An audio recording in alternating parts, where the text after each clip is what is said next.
एक जमाना ऐसा हुआ करता था जब अक्षय कुमार से ज्यादा रंगीन और अय्याश आदमी कोई नहीं होता था। 90s पर इनकी हर फिल्म पर्दे पर हिट हो जाती थी और हर हसीन चेहरा, चाहे वो रेखा हो रवीना हो, खिलाड़ी के अंदाज पर जान देने के लिए हाजिर थी। और अक्षय भी कुछ कम नहीं थे। उनके एक साथ कई सारी हीरोइनों के साथ अफेयर भी चलते थे। हर रात किसी न किसी हसीना के कमरे में पाए जाने वाले अक्षय कुमार, इनके इश्क के चर्चे शिल्पा शेट्टी के साथ भी खूब हुआ करते थे। इनके बदनाम इश्क की बातें कुछ यूँ हुआ करती थी कि शिल्पा शेट्टी ने अक्षय कुमार को किसी और लड़की के कमरे में रंगे हाथ पकड़ा था। सालों साल बाद जब अक्षय कुमार से उनके इस काले राज के बारे में पूछा गया, हालांकि इसके लिए उन्हें लाखों रुपए भी ऑफर हुए कि वो उस रात का सच बताएं। फिर हालांकि साल में 5 फिल्में करने वाले अक्षय कुमार पैसों के लिए कुछ भी कर सकते हैं। तो क्या जानते हैं आप उनका सच? अक्षय की फिल्म मैं खिलाड़ी तू अनाड़ी 1994 में आई थी। ये वो फिल्म थी जिससे अक्षय कुमार और शिल्पा शेट्टी नजदीक आए थे। वो एक दूसरे के इतने नजदीक आ गए थे कि बात हद से ज्यादा बढ़ चुकी थी। उन्होंने एक दूसरे को डेट करना भी शुरू कर दिया था। शिल्पा ने अक्षय के झूठ से पर्दा उठाने के लिए एक बार इंटरव्यू में कह डाला कि वो तो हर नई लड़की के पीछे था और उनको इस बारे में कभी भी पता नहीं चलने दिया करता था। कहा तो ये भी जाता है कि लड़की को फंसाने के लिए अक्षय उससे सगाई भी कर लिया करते थे, क्योंकि शिल्पा शेट्टी के साथ भी खिलाड़ी कुमार ने कुछ ऐसा ही किया था।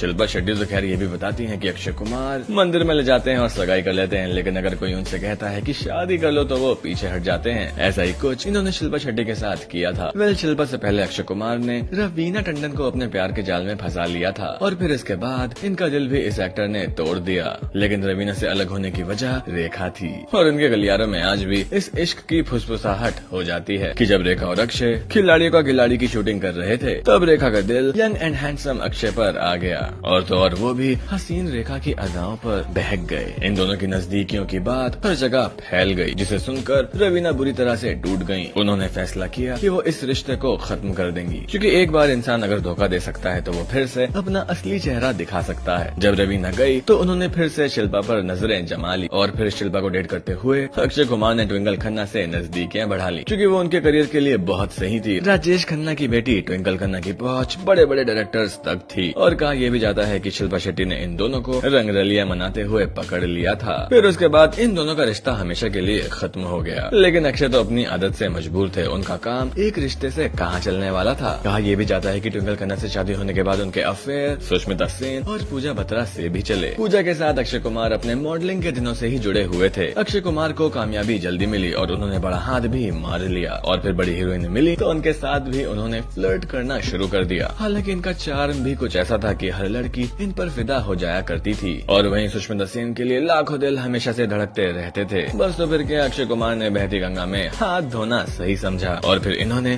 काफी समय तक एक दूसरे को डेट किया। जब बात ट्विंकल खन्ना की आई तो अक्षय के पास यू टर्न लेने का ऑप्शन नहीं था, क्योंकि वो राजेश खन्ना की बेटी हैं और तो और उनका अंडरवर्ल्ड के लोगों के साथ काफी कनेक्शन भी था। लेकिन इसके बाद भी अक्षय कुमार ने 2 बार सगाई तोड़ी। ट्विंकल खन्ना ने इसका जिक्र भी खुद किया था, क्योंकि जब दूसरी बार इनकी सगाई टूटी तब वो डिप्रेशन में चली गई थी।